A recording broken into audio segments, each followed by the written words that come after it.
The first red flag wasn't Ethan's smug little smirk. It was the fact that the email summoned her to the HR office at 7:58 a.m. with no subject line, and the word ASAP typed in all caps like a panicked toddler trying to play grown-up. Dana hadn't even finished her second coffee when she walked in and saw the kid already perched in her usual chair like he owned the air in the room.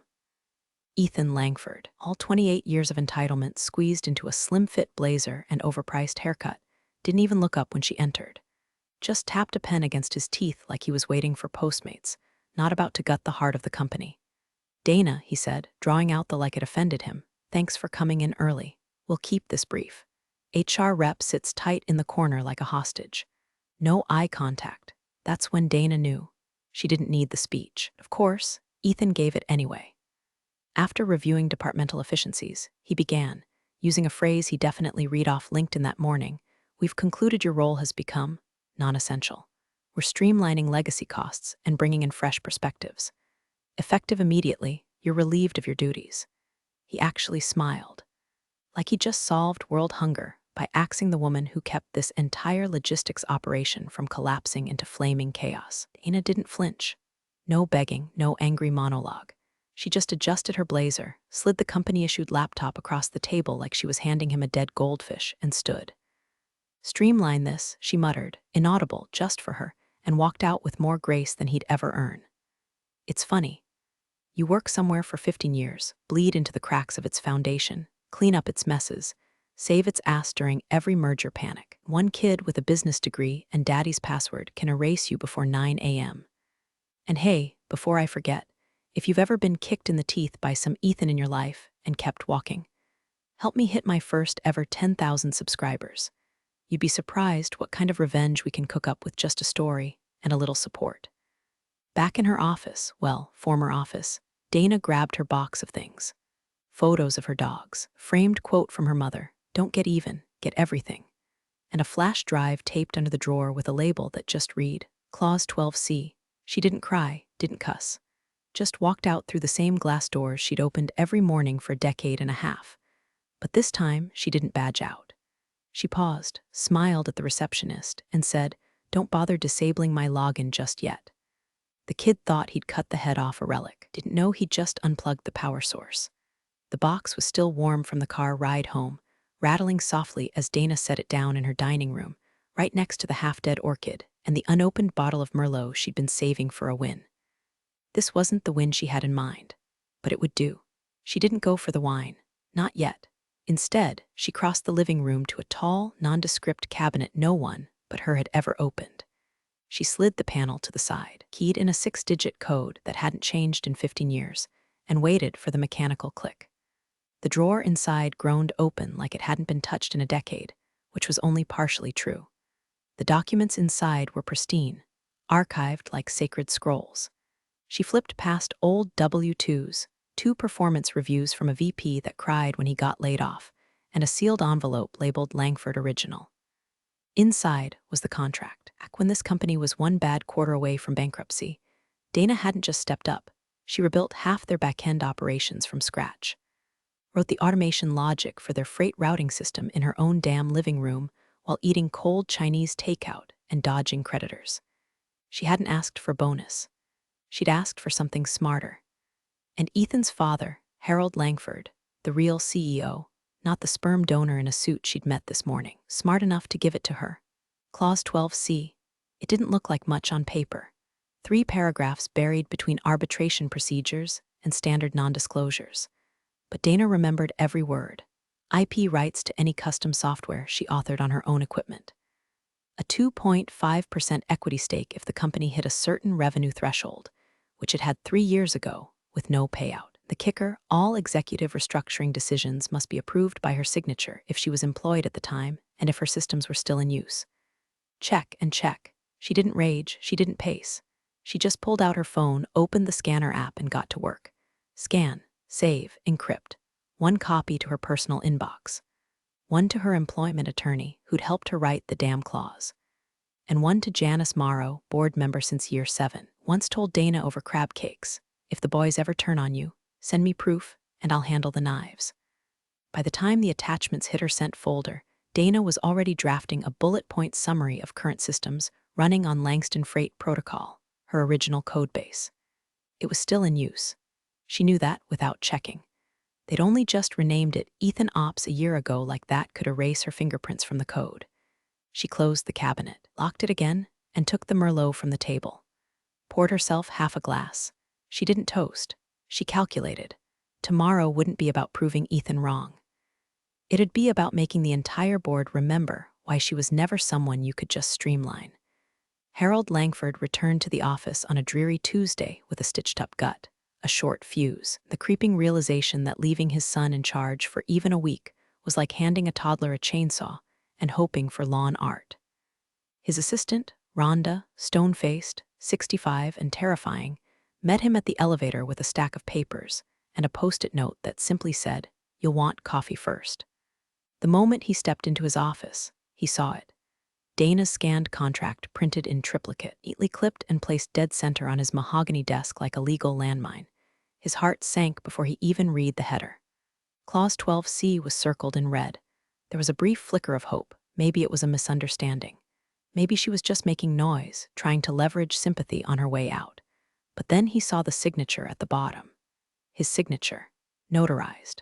The date matched the week after their distribution center crash. Dana had pulled the entire company out of the flames with a system she built on a laptop older than Ethan's last girlfriend. He sank into his chair, stomach knotting again, but this time not from surgery.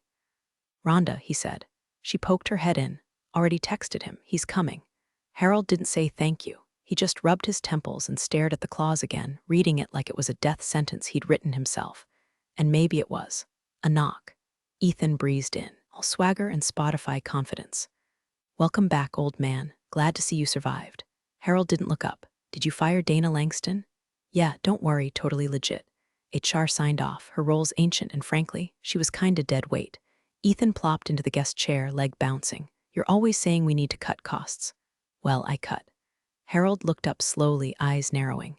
"Did you read her contract before you did it?" Ethan shrugged. "What for? It's like 100 pages of boomer legalese. She's bluffing." "I mean, she emailed the board with some old PDF, probably hoping for payout." Bitter ex-employee move. Harold slid the papers across the desk. Ethan picked them up like he was being handed a menu. Clause 12. Paragraph C, Harold said, voice dry as sand. "She has veto rights over structural changes, including terminations. And if her software's still being used, which it is, firing her without board review constitutes breach." Ethan blinked. "Wait, what? That can't be real. That's insane. Why would you give her that?" "Because 15 years ago, your father was bleeding money and Dana wrote a logistics system that saved this company from folding like a damn lawn chair in a hurricane," Harold snapped. "That clause is real. So's the equity. So's the IP. And if she presses this, she doesn't just get her job back. She owns part of your job now." Ethan paled. "But I already filed termination." "Her severance is processed. Then you better pray she doesn't cash it." For the first time since Ethan strutted into the role like it was gifted to him in a Happy Meal, Harold saw something crack, that twitch behind the eyes. The sound of wheels turning, slow, rusty, and terrified. Harold leaned back, exhaled through his nose. Dana doesn't make noise unless she's already pulled the trigger. If she's contacted Janice Morrow, he let that hang.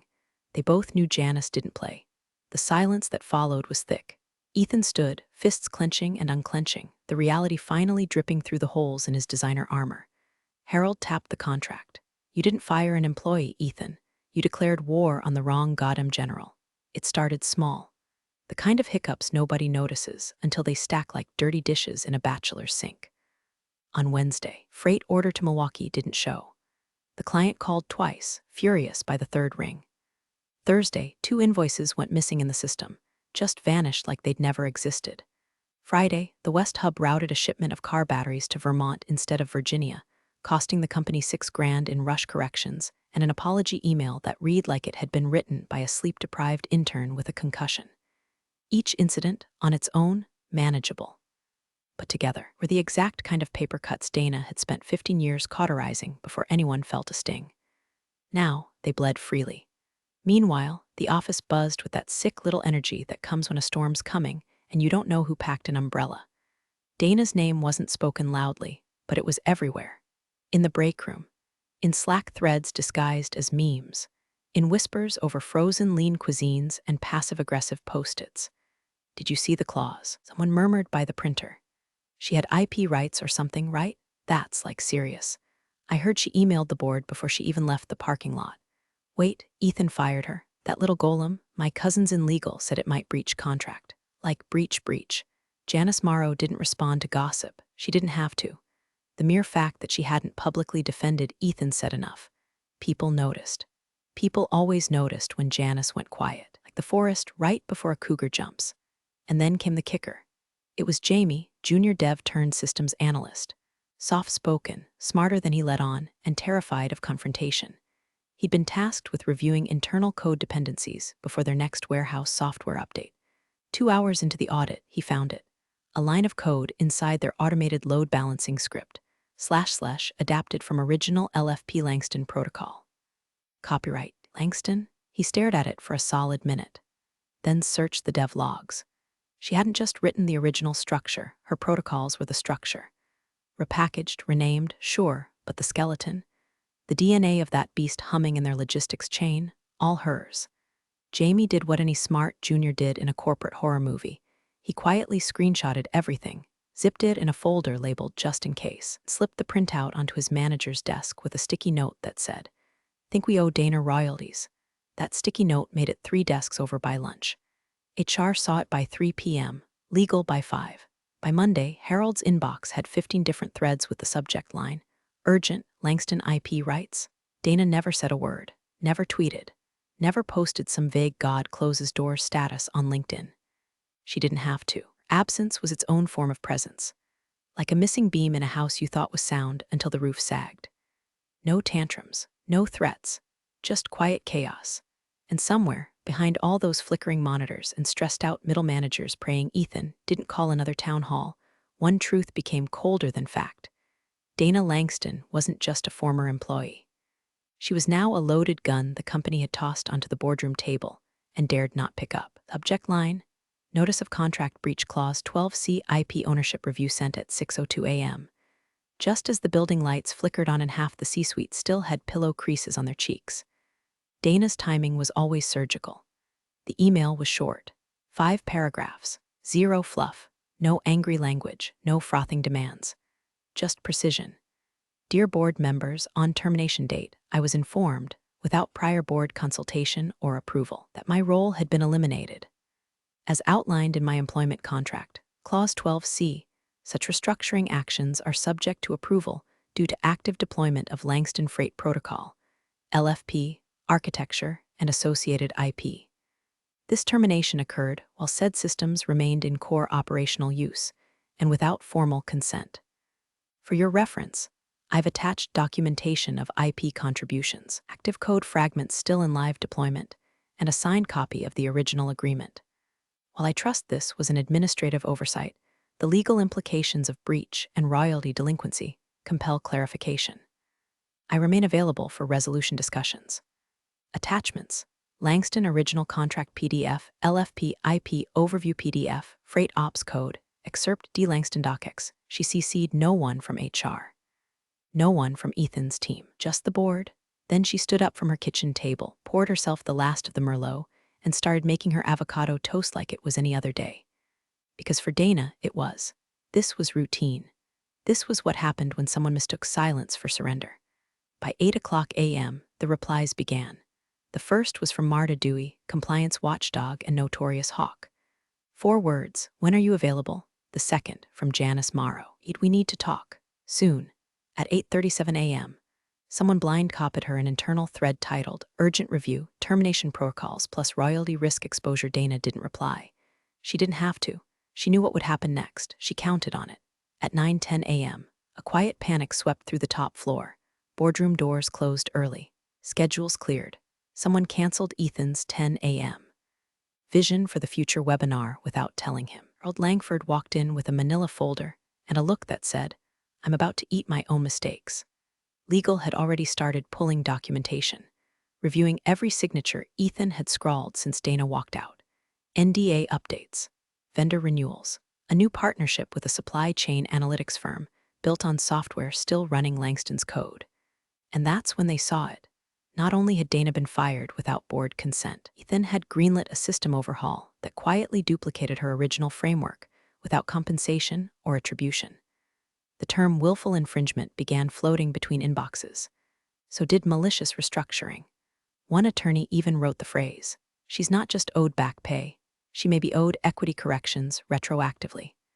Outside the glass walls, Ethan smiled for some social media interns' photo op about innovation culture. Inside, different kind of innovation was unfolding, an unscheduled audit, a flurry of legal memos, and the first whispers of board-level dissatisfaction no PR filter could fix. Dana still hadn't replied, because power doesn't knock twice. It lets itself in when you least expect it, wearing silence like a suit and holding receipts sharp enough to cut careers in half. Ethan found out about the private board session the same way he found out about most things lately, by being the last to know in a building his father still technically owned. He'd strolled into the executive lounge mid-morning, caramel oat milk latte in one hand, phone in the other, flipping through LinkedIn influencers like they were fortune cookies. That's when he saw it. Janice Morrow walking into conference room B with Harold, Marta, and the entire legal team in tow. No invite, no heads up, no courtesy loop you in from Rhonda, always used to greet him like royalty. She walked right past him this time with a folder marked Langston IP/Clause 12. Something inside Ethan shifted, a flicker of something unfamiliar just beneath the teeth-grinding arrogance. It was cold, wet, panic-shaped. He power-walked back to his office, slammed the door harder than he meant to, and dialed Dana's number. Ring, ring, voicemail. He tried again. Straight to voicemail. Left a message this time. "Hey, Dana. Look, I think we maybe got off on the wrong foot. Just wanted to talk, maybe figure this out privately. Call me back, okay?" Even he didn't believe it. His voice cracked halfway through privately. 15 minutes later, a reply arrived. Not from Dana, but from her old autoresponder, still set up on her personal Gmail. "Thank you for your message. I'm currently unavailable. If this is urgent, please contact someone who didn't call me non-essential." Ethan slammed his phone down and knocked over a glass paperweight, shattering it into jagged little reminders that he was, in fact, not in control. Then came the final nail.